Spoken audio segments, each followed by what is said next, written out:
y'all, Dixie here. Today I want to talk to you about how to not be a jerk on the trail.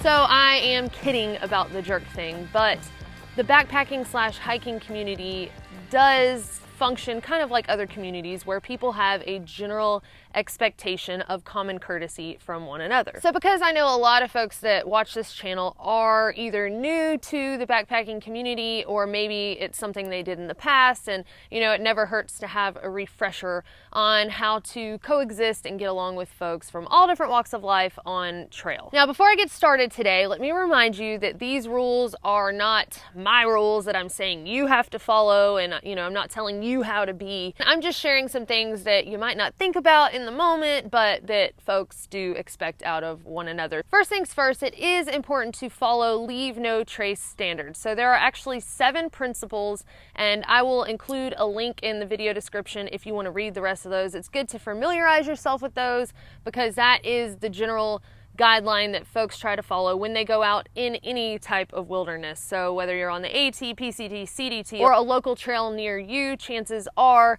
somewhere there is likely a posting of the leave no trace principles, and it includes things like remembering bathroom etiquette. So if you're out backpacking or even on a day hike and nature calls, it is important to go 200 feet from the trail and or water sources and or campsites to dig a 6-inch cat hole and deposit your waste from your body in that hole, aka doo-doo, poop, whatever you want to call it. Also included in this is what do you do with your toilet paper. So it depends on where you're backpacking. Some areas expect you to pack out your toilet paper, and some areas are fine with you burying your toilet paper. So it's good when you go out in a certain area to know what they expect of you in your bathroom etiquette. Also in the leave no trace principles, it is important to observe that there is a strong pack it in, pack it out rule. So what this means is if you take something with you from town into the woods, then all of those things that you took in with you should return out with you. So this includes trash from your food, like wrappers, things like that. It also includes unwanted items. And I know that sounds silly, like why would you take something in with you that you didn't want, but it actually happens a lot. Specifically on the Appalachian Trail, I saw this in shelters. People would bring in extra gear that, you know, maybe they thought they were going to be cold, and then they realized I don't want to tote this extra layer, so I'll just leave it in the shelter and maybe somebody will use it. But they have hiker boxes in towns for that, so the ATC really frowns upon folks leaving unwanted gear items in the shelter, because chances are if you didn't want it, somebody else might not want it, and it becomes somebody else's responsibility, whether that's folks who volunteer to do trail maintenance or another hiker that decides, you know, somebody left this, they shouldn't have, so I'll tote it out. So whatever you take in, be sure to take out with you. And if you don't want it anymore, you can always ditch it in town. That's more or less the waste management side of the leave no trace principles. But to see the rest of them, again, there will be a link in the video description. But kind of in relation to that is the next thing I want to talk about, and that is where you pee. On the Appalachian Trail, I was hiking along and I decided it was time to take a little break. And I found this nice little clearing spot, and it wasn't real big. It was just kind of like the perfect little spot to sit down. The rest of it was like all rocky and rooty and whatever. So I sit in this little flat, nice spot, and I noticed that my butt is immediately soaked. And it was a pretty dry stretch, which is rare for the AT. And it hadn't rained in at least a week and a half. So I realized pretty quickly I probably sat in somebody's pee. So I just recommend maybe being a little mindful when you pull off the trail to go pee.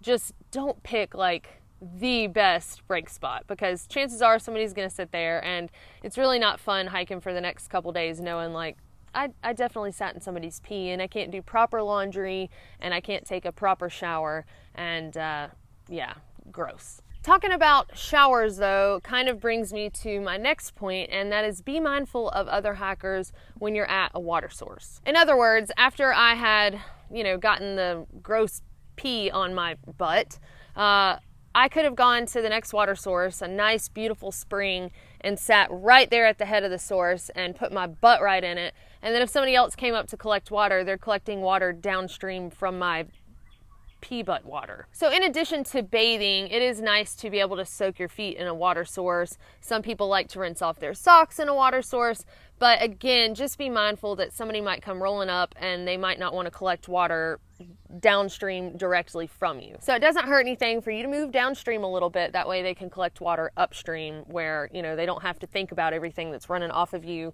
into their water bottle. Now, if you're planning to carry soap, I feel like most through hikers or long distance backpackers generally do not carry soap on trail, but if you are aiming to, you're really not supposed to do dishes or laundry or anything like that with soap in a water source. Really, you're not even supposed to just rinse your dishes in a water source. So what they want you to do is to scoop some water, take your laundry or dishes or whatever you're wanting to wash with soap, move 200 feet from the source, and then do it there. Now I want to talk about when you're actually hiking down the trail. So say you're on a climb and you're going uphill and somebody else is descending towards you. The general rule is that the folks who are going uphill have the right of way. So that means the people coming downhill would move off to the side and allow the person who is going uphill to continue. That way they don't lose their momentum. You know, they're really powering up that hill and putting some effort into it. So what I've found is that when I encounter somebody like that, it kind of works itself out. Somebody generally goes ahead and jumps off trail and lets the other go. But it is a good idea to keep in mind that the general rule is that the person who is going uphill and ascending has the right of way, and the person descending usually steps off. Also, kind of like when driving, if you're going slower on the trail and you notice that somebody has caught up to you from behind, y'all are heading in the same direction, it's nice to kind of move over and let them pass. And in regards to this also, I would suggest that if you are on a well-populated trail and there's a good chance that you'll see somebody else on the trail, if you like to wear earbuds, it's a good idea to leave one out, because I have gotten behind somebody on a climb before who was going significantly slower than I cared to, and I didn't want to scare them by like tapping them with my trekking pole, but he could not hear me hollering to him, you know, saying, excuse me, excuse me.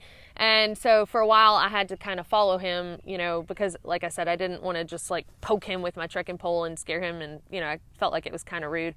And it's a good idea, on another note, to leave one earbud out anyway. That way you can hear rattlesnakes rattling, you can hear anything that's running through the woods. You know, it just helps you be aware of your surroundings. Now let's talk about music, because that kind of relates to while you're hiking and also potentially while you're at camp. The general rule is you don't play music out loud. You might enjoy it, but who's to say that, you know, everyone likes the same kind of music? While some people, myself included, really like to listen to music and podcasts and things like that on trail, I know that not everyone necessarily wants to hear the same thing that I want to hear. Some people go out there to really just spend time in nature and to hear the birds chirping and the rustling of the leaves, and by playing my music out loud, it's kind of potentially ruining their enjoyment of being in nature. So just be considerate when you're listening to music. And this also goes, you know, at camp. So if there are other people camped out, maybe they're just wanting to enjoy a peaceful evening and not necessarily jam out to, you know, your favorite music. I will say that in grizzly country, this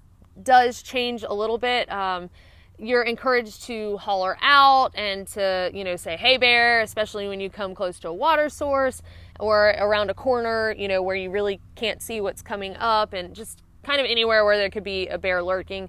So playing music out loud is a little bit more acceptable in those areas, but those areas are generally, from my experience, a lot less populated too. But overall, it's generally not appreciated for people to play music or podcasts or anything like that out loud. Let's talk about dogs. Now, I love dogs. So if I run into you on trail and you have a dog, chances are I'm gonna stop, and if you're okay with it, then I would love for your dog to just like lick my face and let me hug it, and, you know, I'll pet it. I don't care if I have dog hair on me. I don't care if I smell like a dog. I love dogs, but unfortunately not everybody feels the same. So if you're gonna go backpacking with a dog, I highly recommend doing a little bit of research into it as far as etiquette of having a dog on trail. But if you do go backpacking with a dog, I would say make sure that you have control over your dog, so that it's not jumping up on other people or stealing their food or running in a shelter and jumping all over their sleeping bags, and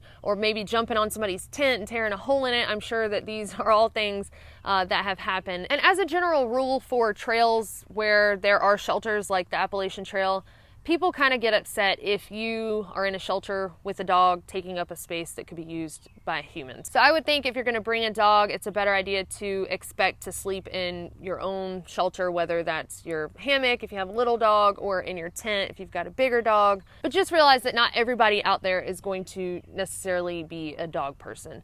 Also, with a dog, you're supposed to follow the same leave no trace principles. So that means for their waste, you're also supposed to dig cat holes like you would your own. On the flip side, that common courtesy of dogs goes both ways. Just because you see a person with a dog does not mean their dog wants people all over it all the time. So before you run up to a stranger and throw your arms around their dog, make sure that you ask them like, hey, is it okay if I pet your dog? I've mentioned shelters already a couple of times, so let's kind of go over shelter etiquette as a whole. Again, there are a lot of shelters on the Appalachian Trail all the way from Georgia to Maine. They also exist on some other trails that you might go backpacking on. And if the trail that you're hiking is pretty populated, chances are you're going to share that sleeping space with a lot of people that you know nothing about. So it is a good idea to have some common courtesy. One example of that is smoking in shelters. Some people are allergic to smoke, some people just don't like the smell of it, but that's not really something that's fair to subject everyone else to. Also, telephone conversations. Most people who go on a long distance backpacking trip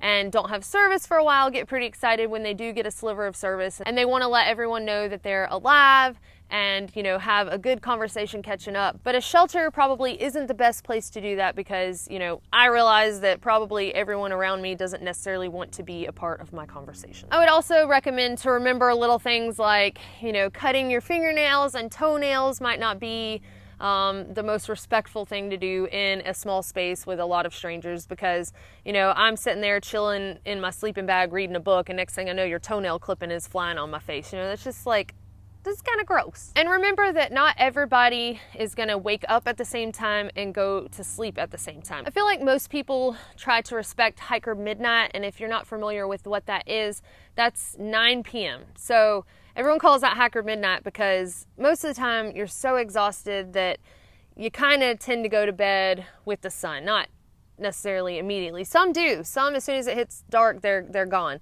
But 9 p.m. is usually the agreed upon time that it's time to get quiet and allow people some peace if they would like to go to sleep. Now, for those of y'all who do rise with the sun, it's good to remember that not everyone does that. So respecting others, their schedules, and that they might do things differently than you is important. In general, it's also good to be mindful of how bad of a snorer you are. Now, this one is kind of tough for me because I realize that people who snore, if it's raining outside and there is space in the shelter and they don't want to set up their tent in the rain and have to take it down in the morning in the rain, they really want to sleep in the shelter too. But the problem is if you're a pretty loud snorer, then chances are you're going to keep everyone up at night. So do with that information what you will, but it is good to be courteous of others who want to sleep so that they can hike the next day. And finally, if you're around other hikers at night, it's nice to remember to use your red light beam on your headlamp. So I definitely recommend getting a headlamp that has that red beam, just so that if you get up in the middle of the night to go to the restroom, or while you're setting up, if you've gotten there after dark and other folks are trying to sleep, you're not blinding them with that bright white light. I doubt anyone actually enjoys having their tent spotlighted in the middle of the night with a bright white light while somebody's fumbling around trying to find a place to use the restroom. And something that I also like to keep in mind is if I get to a shelter first, which isn't common because like I said, I do like to kind of hike into the night. But if I do, and I decide to stop early for the day, if it's raining or for whatever reason, I try to remember that I'm probably not going to be the only one in the shelter. Also with campsites, if it's a smaller campsite, even if it is a bigger one, I try to be mindful where I set up my stuff in a shelter and my tent in a campsite. That way I'm making room for other folks if they do decide to come in, and I'm not just kind of like hogging the whole space for myself and saying, sorry buddy, I guess you got to keep hiking because there's no room here, seats taken. Next up is trail magic etiquette. And I know y'all are thinking, golly, Dixie, you're just taking the fun out of everything. But I just try to be mindful of this myself. This is not necessarily a written rule. But when I go to Trail Magic, I try to look at, how much stuff does this trail angel have? And, you know, are they cooking just a small amount of burgers, or do they only have like 3 beers left in the cooler? Or if I approach a cooler by itself and there are just like 2 snacks and a Coke left, you know, I'm mindful to remember that there are probably other people behind me who would really enjoy and appreciate some trail magic also. So I take that into account and then make sure not to take more than my share. Because if you've ever experienced the demoralizing moment of opening a cooler and finding out that it's empty, or approaching a trail magic setup and they're like, sorry, somebody just got the last, you know, beer because they sat here and drank 10 of them. It's like, oh man, you know, so just keep in mind your fellow hiker. And finally, trail etiquette, or, you know, how to not be a jerk while on trail, doesn't really stop with just the trail. It also transfers into town stops if you're going to be doing multiple stretches or a thru hike. So when you're in a town, you want to make sure that if you're staying at a hostel or a motel, or you're doing laundry at a laundromat, that you use common courtesy and that you are respectful to those business owners like you would be if you were in normal life. And I know it sounds funny that I use the example of a laundromat, but really there was a laundromat that was closed to hikers. Like, thru hikers were no longer welcome when I was on the Appalachian Trail. I don't know what happened there. I assume either somebody tried to wash some like really muddy boots and ruined one of the washers, or else they had a party in the parking lot and got drunker than Cooter Brown, you know. I don't know, but for some reason it was shut down. I've seen places where trail angels let hikers stay for free, and the hikers broke the very few rules that the trail angels had, so they closed their doors. And so you just have to remember that folks are coming behind you, and however you would expect to be treated if it was your business or your home, it's obviously a good idea to treat other people like that. So the golden rule applies not only on trail, but also when you're in town for your resupplies. One of the common sayings in the trail community is hike your own hike. And I have seen people use this in response to somebody getting upset because they weren't following trail etiquette or they were being rude. And that's not really a fair use of the saying. You know, hike your own hike is really like, if you want to get up early, do it. If you want to cook, or you want to be no cook and not carry a stove, do it. If you want to wear trail runners instead of boots, do it. That's really what hike your own hike is all about, not you get to have free reign to, you know, make everyone else's experience miserable. So I think it's important to remember that hike your own hike is good as long as it's actually just your own hike that you're affecting. But once you start kind of encroaching upon somebody else's experience, it's not so good. All right, so I am done preaching at y'all for the day. Again, these are not necessarily just my rules that, you know, I'm telling you this is how you have to do things. It's just what hikers generally expect of one another out there. So if I have left out anything today that you think it would be important for somebody that's new to the backpacking community to be aware of when they go out there and they're gonna be around other people, please feel free to leave that in the comments below. Thank y'all so much for watching, and we will see y'all next time.